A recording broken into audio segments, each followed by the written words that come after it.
May binili pala akong pet cookies sa TikTok shop. Ito yung pinapakain ko kay Maggie, guys. Oh, favorite yan ni Maggie. Kaya tignan niya. Alam na niya, pagkain niya.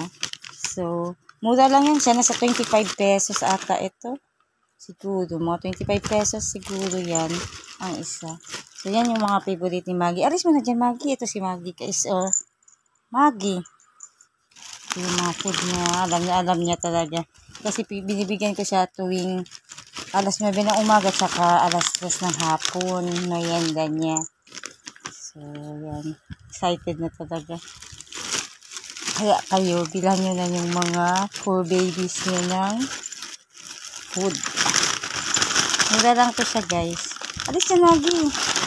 Yan si Maggie, guys. Hindi na makaantay. Hindi na makaantay. O, alis yan. Kahit ano natin. O, yan yung snacks niya. Ayan, hindi na siya makaantay. Bigyan na natin. Ito yung ibigay natin sa kanya, guys. O. Milk flavor ito. Goat milk tablets. Apo na Maggie. Kaya bigay na ako. Makain na siya, guys. So, yan yung snack niya sa hapon. Kaninang umaga, ibang flavors yung binigay ko.